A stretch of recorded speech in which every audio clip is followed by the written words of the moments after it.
G20 हर जगह ये चर्चा में है, लेकिन बहुत से लोगों को ठीक से पता ही नहीं है कि आखिर में ये G20 है क्या।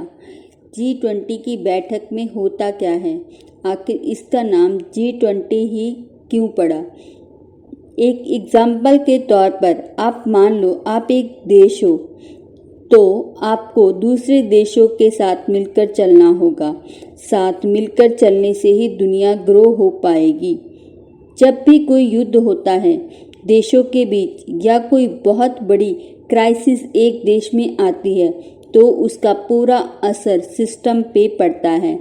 जैसे कि किसी कंट्री से कुछ एक्सपोर्ट होना बंद हो जाता है, तो पूरे विश्व को हाई प्राइसेस झेलने पड़ते हैं। मतलब यही है कि अगर किसी कंट्री को अच्छी इकोनॉमी चाहिए तो वो सभी कंट्रीज का कोऑर्डिनेशन होना बहुत ज़रूरी है। लोगों के पास पैसे ही नहीं होंगे तो वो खरीदेंगे क्या, या प्रोडक्ट्स को खरीदेंगे ही नहीं तो कमाई कहाँ से होगी। ये एक इकोनॉमिकल साइकिल है जो कि युद्ध और बाकी चीज़ों से डिस्टर्ब हो जाती है। तो कई बार देशों ने ये फील किया कि इंटरनेशनल लेवल पर एक ऐसी सिस्टम होनी चाहिए जहां पर बैठकर सारे देश बात कर सकें, और सिर्फ देश के बारे में ही नहीं बल्कि पूरे अर्थ की इकोनॉमी को साथ मिलकर बढ़ा पाएं। इस पे बात हो सके। इकोनॉमी एक्चुअली में हर देश के कोऑर्डिनेशन और सपोर्ट के चलने पर बढ़ती है। अगर साथ मिलकर सब काम ना करे तो इकोनॉमी पूरी तरह खुल नहीं पाती। तो इसी के चलते G20 को बनाया गया है। साल 1999 में G20 का फुल फॉर्म है ग्रुप ऑफ 20 कंट्रीज, और ये एक फोरम है, यानी एक डिस्कशन वाली जगह जिसमें 19 देश और यूरोपियन यूनियन साथ मिलकर एक यूनिट की तरह हैं। टोटल मिलाकर 20 फॉर्म, मतलब एक ऐसी जगह जहां पर लोग आपस में बैठकर डिस्कशन करते हैं कि हमें क्या करना चाहिए।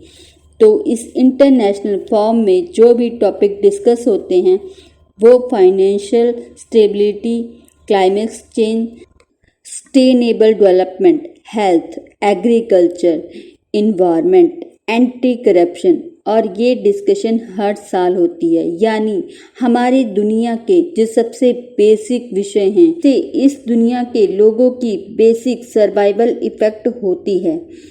इस G20 फॉर्म में इसी की डिस्कशन की जाती है। G20 की तरह एक G7 भी होता है, यानी ग्रुप ऑफ 7 कंट्रीज, और इसमें जो डेवलपमेंट नेशन होते हैं जैसे USA, UK, Japan, Germany, Italy, France, Canada, ये सब मौजूद हैं। लेकिन सिर्फ डेवलप्ड नेशन आपस में बात करेंगे तो पूरी दुनिया की इकोनॉमी कैसे स्टेबल होगी। ऑलमोस्ट 200 देशों में सिर्फ ये 7 ग्रुप हैं।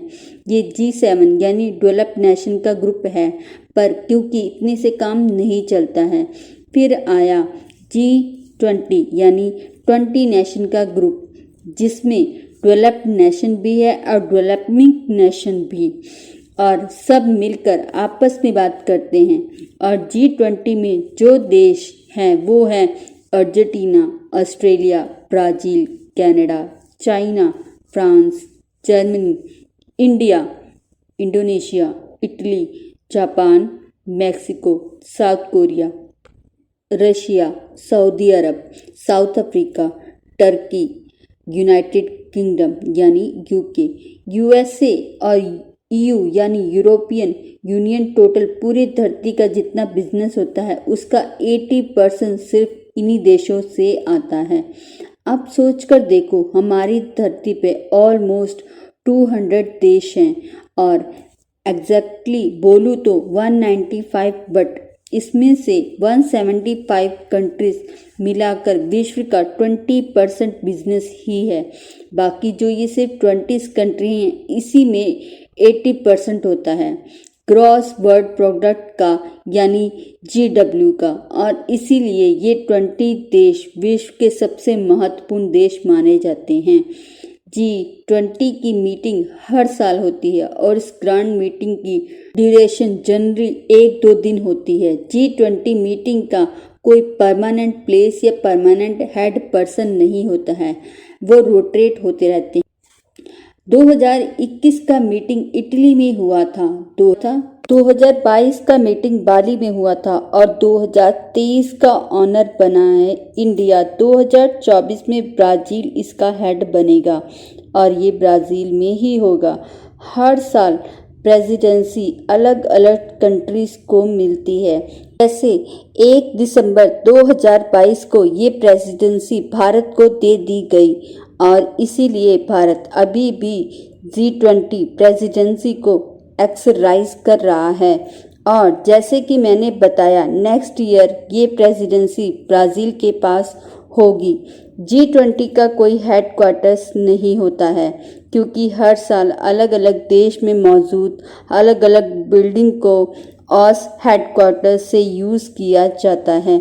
G20 की इतनी डिटेल्स तो जान लिया आपने, लेकिन इसको लेकर कई कंट्रोवर्सी भी है। जैसे कि आप लोगों को पता होगा, 20 में डिस्कशन बहुत चीज़ों की होती है, जिससे इन्फ्लुएंस तो बहुत सारी चीज़ें होती हैं दुनिया में, लेकिन G20 के पास डायरेक्टली कुछ इन्फोर्स करने की ताकत नहीं है, एग्जीक्यूटिव पावर्स नहीं है।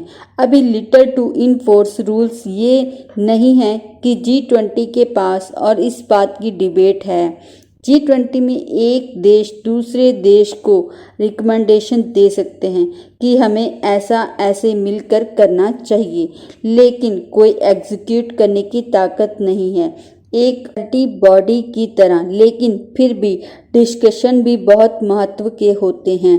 डिस्कशन से जो इन्फ्लुएंस भी होता है सभी देशों के, उसी के चलते सभी देश को बहुत फ़ायदा होता है। सबसे ज़्यादा अगर किसी चीज़ को ये G20 बैठक इफ़ेक्ट करती है तो वो है ग्लोबल इकोनॉमी, यानी पैसे की दुनिया, यानी इनडायरेक्टली आपकी जेब पे असर डालता है। ये G20 इतना एवरेज है, इनकम बढ़ रहा है, कितना इन्फ्लुएंस चल रहा है, देशों के बीच में कनेक्शन कितना मजबूत है, ये सब चीज़ों का असर आपकी जेब पे होता है। ये सारी चीज़ें आपस में कनेक्ट हैं और इसी के चलते आम जनता भी G20 को इतना महत्व देती है। तो ये ही था G20 का कंप्लीट इन्फॉर्मेशन।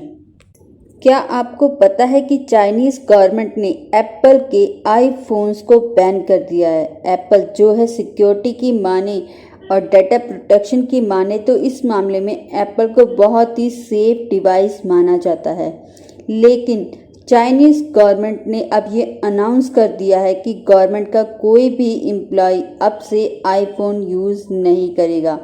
और इस अनाउंसमेंट के बाद एप्पल से कितने करोड़ का मार्केट प्राइस गिर गया है, मतलब कि शेयर प्राइस एक्सपोनेंशियली डिक्रीज हो गया है। तो एप्पल का बिजनेस है चाइना के अंदर, वो बहुत ही ज़्यादा सिग्निफिकेंट है, लेकिन इसी को एक झटका दे दिया है इस अनाउंसमेंट ने। पर्सनली बोलूँ तो मुझे अभी भी यकीन नहीं हो रहा है कि चाइना ने इतना भी अलाउ किया है एप्पल को ऑपरेट करने के लिए, क्योंकि चाइनीज़ मार्केट है वो बहुत ही ज़्यादा रिस्ट्रिक्टेड एड है, यानी कोई भी नई कंपनी, बाहर की कंपनी इतनी आसानी से वहाँ एंटर नहीं कर सकती। तो एप्पल वहाँ पर सिग्निफिकेंट पोर्शन ऑफ रेवेन्यू बना रहा था।